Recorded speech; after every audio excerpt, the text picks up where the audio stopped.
So, you guys are here to talk about some different programs outside the 12 steps, right? To us about your 12-step experience or experiences and what happened. Yeah. So I really fought the 12 steps in the beginning. I was raised in the metaphysical church, and God is everywhere, and I'm God, and you're God, and the TV's God, and the concept of higher power was very difficult for me to wrap my head around. So I found Women for Sobriety. I tried some SMART meetings. We didn't have LifeRing in my area at the time, but I really liked Women for Sobriety. But I was still really struggling, and I still really needed to sit in the room with other people who were going through the same thing I was going through. And so I softened my approach a little and I did go to AA meetings, and I found one in particular that I really liked. And I went to both WFS and AA for my first year.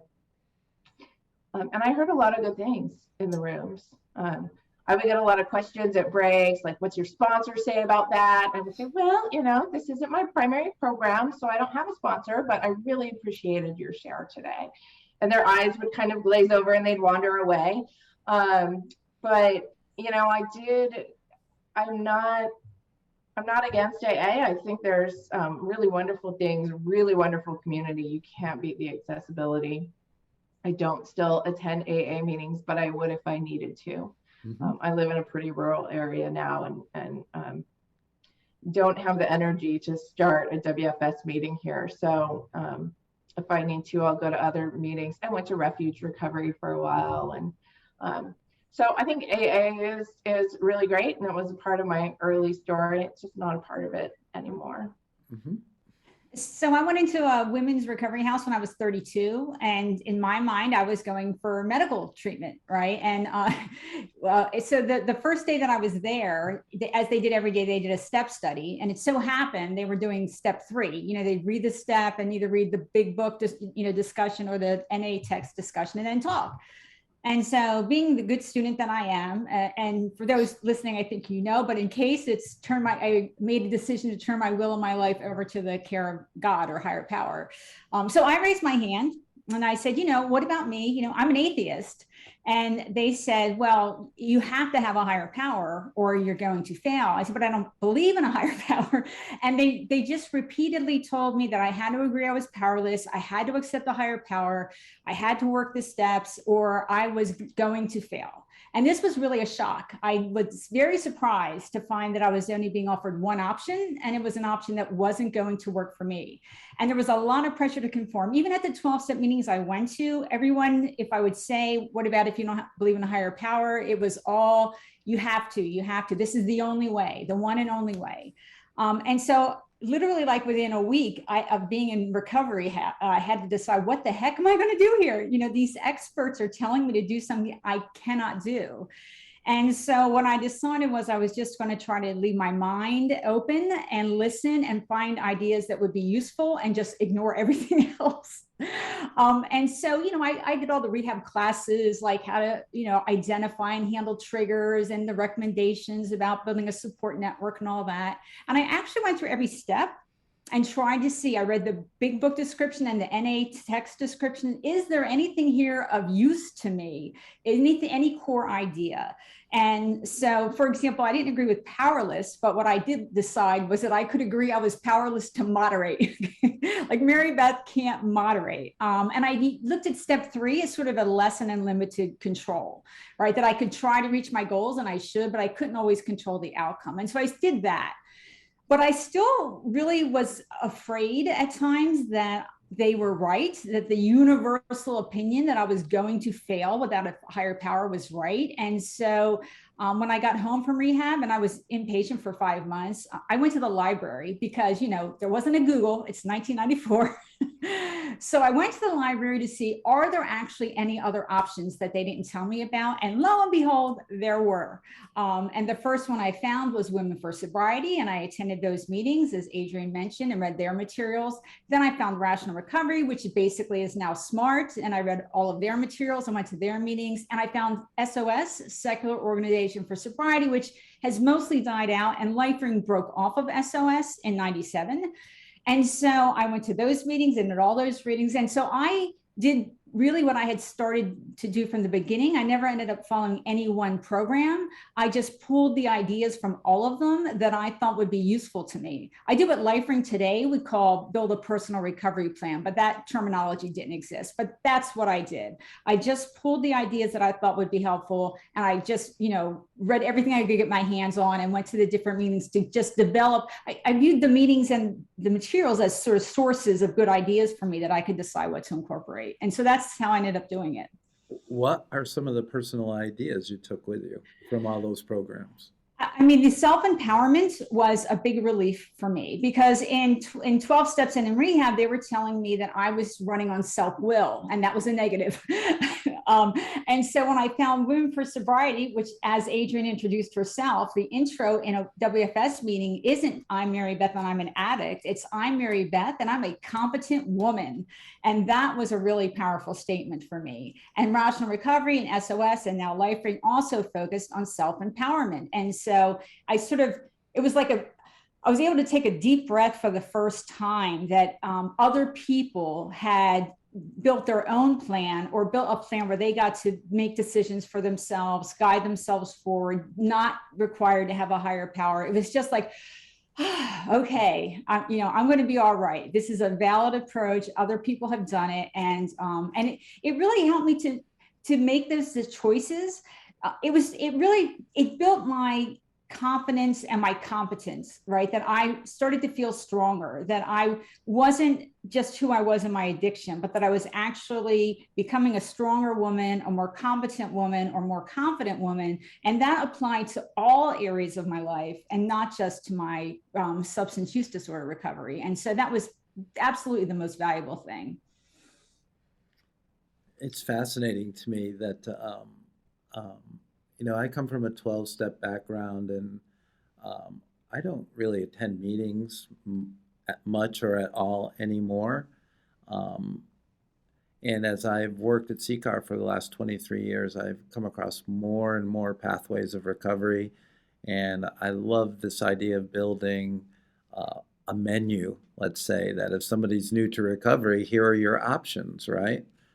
I've also found that if you're in 12 steps, you're pretty much anti any other pathways.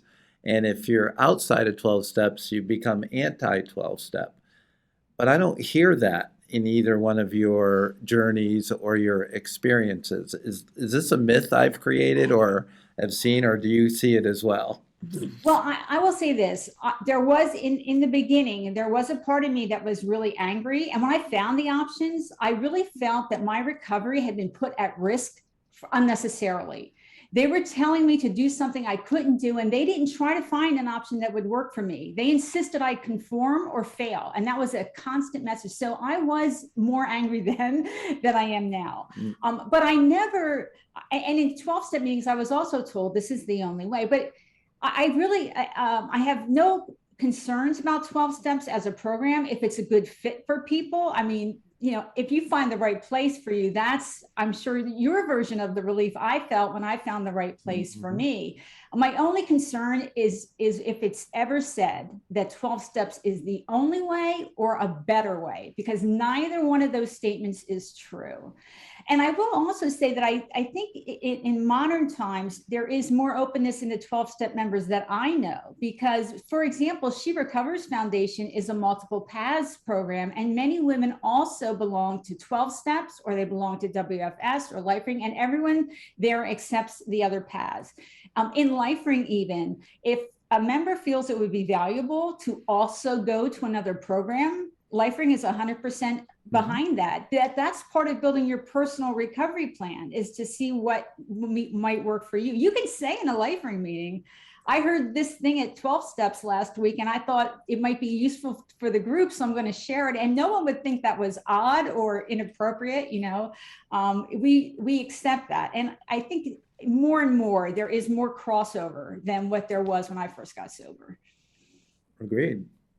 Adrienne, your thoughts? And I think there is that conception, and yeah, I think you're absolutely right. There is a lot of there are some people who, you know, AA the only way. We've had women order our literature and then ask to return it because their sponsor told them that that's going to take them away from their step work. And, you know, that they shouldn't be exploring the Women for Sobriety program. And things like that are very, very difficult to hear, like on a deep soul level for me. Because I too was told, you know, if you don't do this, you're going to fail. And, you know, I left treatment thinking I'm just going to die. I'm just going to die because this isn't going to work for me. And if this is the only way to get sober, I'm just going to drink myself to death.